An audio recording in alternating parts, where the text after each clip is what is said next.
¿Cuáles son los actores principales que perpetúan el estado de subdesarrollo en el Ecuador? Teniendo en cuenta que es un país rico en recursos naturales y con un clima beneficioso para la agricultura. Una pista, seguramente habrán oído del tour Fat Oligarchy, con dos de los políticos más populares de Estados Unidos, el senador Bernie Sanders y la congresista Alexandria Ocasio-Cortez. Hablamos entonces de la oligarquía ecuatoriana. En este video trataremos de respondernos a la pregunta: ¿es Ecuador un estado oligárquico? Una aclaración: los oligarcas no son todos los ricos, sino ciertos ricos, los corruptos y corruptores.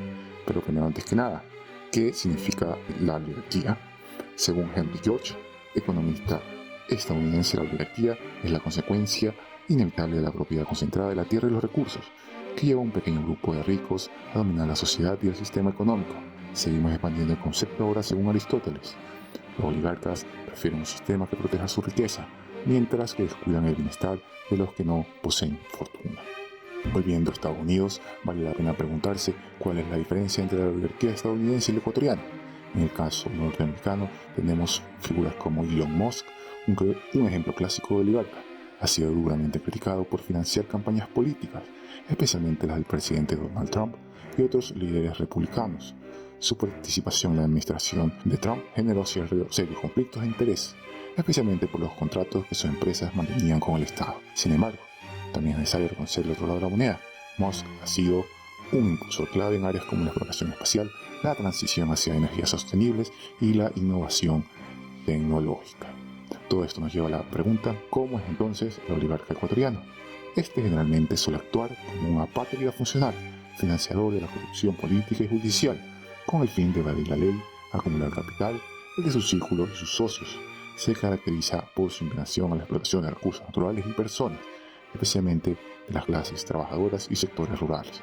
Lejos de fomentar la innovación o la diversificación productiva, tienden a perpetuar modelos económicos extractivistas y dependientes. Su riqueza, que en un principio pudo ser moralmente aceptable, pero a medida que busca expandir sus ganancias, se encuentra cooptando el Estado para adquirir contratos con este, para abaratar sus costos con leyes a su favor, eliminar la competencia o mantener su oligopolio. Esta riqueza se convierte en inmoral, y si fuera poco, rara vez reinvierte en el país, prefiriendo sacar sus millones al extranjero, perjudicando a la estabilidad del dólar. En lo social se distingue por un fuerte clasismo, alimentado por una visión elitista y excluyente que reproduce desigualdades estructurales que perduran en el tiempo. Es menester recordar a los premios Nobel de Economía, a Acemoglu, profesor en el MIT, y Robinson, profesor en la Universidad de Harvard, en su libro The Origins of Power, Prosperity and Poverty, en donde se puede hacer alusión a la situación ecuatoriana en el siguiente fragmento: la sociedad fracasa cuando no tienen instituciones que proporcionan incentivos, inversión e innovación, y una situación en la que la mayoría de los ciudadanos puedan desarrollar su talento. Si dichas sociedades tienen élites extractivistas que confabulan con el poder político, las naciones irán a la deriva. Una aclaración: a partir de este punto, las declaraciones, casos e investigaciones mencionadas se refieren al grupo económico vinculado a la familia Noboa. Esto no implica que sean culpables de ningún delito, que haya existido malintención en sus acciones, ni que formen parte de una oligarquía. El análisis tiene únicamente fines informativos. Seguimos entonces. Daniel Noboa, actual presidente del Ecuador, proveniente de la familia más rica del país y del grupo Noboa, que es el principal conglomerado de empresas en donde el mayor beneficio proviene del cultivo de banano.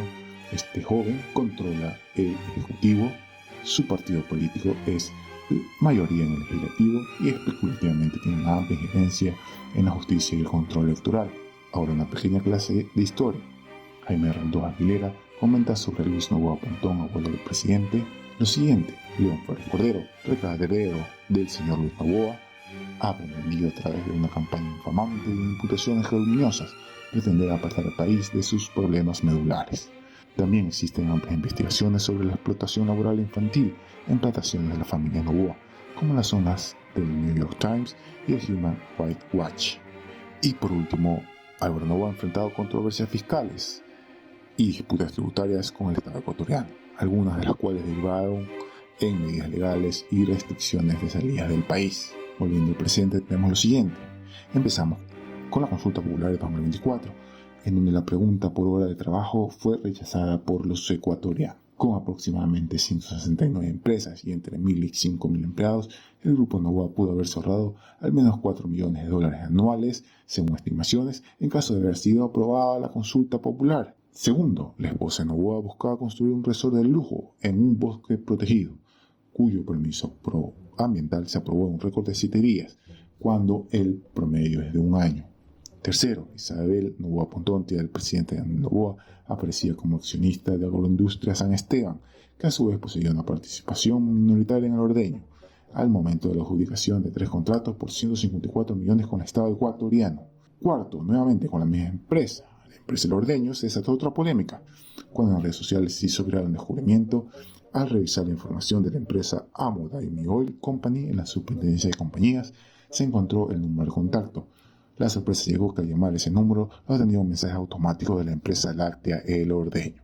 Literalmente la gente de redes llamando al número y comentando su experiencia, volviendo más viral el suceso. Hay que destacar que la empresa Amo Daimi Oil Company es la que el gobierno de Daniel Noboa otorgó la operación de campo petrolero Sacha, una de las licitaciones más grandes y lucrativas del país. Quinto, el caso de Petro Noboa, empresa vinculada a Santiago Noboa-Sin, hermano del presidente.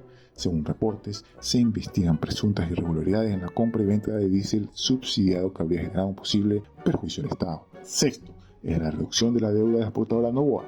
La empresa mantenía una deuda de 98 millones en julio de 2025 y ocupaba el primer lugar en el ranking de morosos. De $98 bajó a 21 millones, luego a 6, seguido de 3.5, actualmente no aparece en el ranking del SRI. Entonces es necesario preguntarse, ¿existe un comprobante de los valores cancelados? ¿Ganaron algún laudo o algún juicio? Si el Estado debe brindarle algo, ¿qué valores se cancelaron? ¿Cuándo se cancelaron? ¿Se benefició directamente la exportadora Noboa de una ley aprobada por los asambleístas del partido político del oficialismo y sus aliados, que finalmente fue promulgada por Daniel Noboa? Séptimo y último, entre las primeras preguntas que envió el presidente para la consulta de este año, se encontraba 2 que salen a reducir, que luego se declararon constitucionales por la Corte Constitucional. No obstante, es importante darles a conocer, teníamos la segunda intentona para que vuelvan los casinos, pero ahora explícitamente en hoteles de 5 estrellas, y el trabajo por horas, con la diferencia que solo para el sector turismo, entre los que está la hostelería. De deber, ¿quién cree que tienen hoteles de 5 estrellas en el país? Entonces, volviendo a la pregunta inicial, ¿es Ecuador un estado oligárquico? En el supuesto de que en cualquiera de los puntos previamente mencionados en las últimas 2 diapositivas existiera mala intención y que por lo tanto culpabilidad, nos encontraríamos que el sistema en el que vivimos se ajusta a una estructura oligárquica. Entonces, de ser el caso que así sea, tenemos que cuando un grupo minúsculo de personas que representan el mayor poder económico de un país toma el control del poder ejecutivo y legislativo para manipular el aparato estatal en su beneficio, se socavan los pilares de la libertad económica individual y colectiva, distorsionando el libre mercado al considerar oligopolios propios y reprimiendo el disentimiento del pueblo mediante la fuerza pública, y en donde los medios de comunicación cómplices que cubren errores y desvían la atención con novelas políticas de los problemas estructurales del país.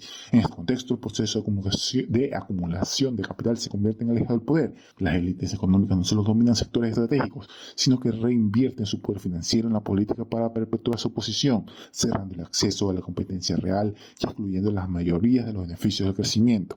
Esto generaría un círculo vicioso que agrava la pobreza, al limitar la movilidad social y deteriorar los servicios públicos, normalizar la corrupción estructural en la que instituciones dejan de fiscalizar al poder y pasan a servirlo, transformando la democracia en una fachada y consolidando un estado oligárquico. Entonces, ¿cuál puede ser el futuro ante un hipotético estado oligárquico?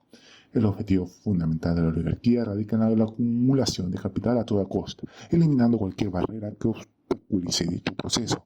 Ha existido en Ecuador de manera reiterada la intención de reducir la ya ilimitada distribución de la riqueza a la mayoría de la población, recurriendo para ello a propuestas como la reducción del salario mínimo. Sin embargo, tales intentos han fracasado. Resultaría preocupante que, bajo el pretexto de la libertad, la seguridad o la atracción de inversión extranjera, un hipotético estado oligárquico promoviera una nueva constitución en donde el fin real es solo apretar más el grifo a los trabajadores y al Estado para aumentar las ganancias privadas. Eso sería todo, solo les pido compartir, está prohibido comentar y darle me gusta. Gracias por su atención.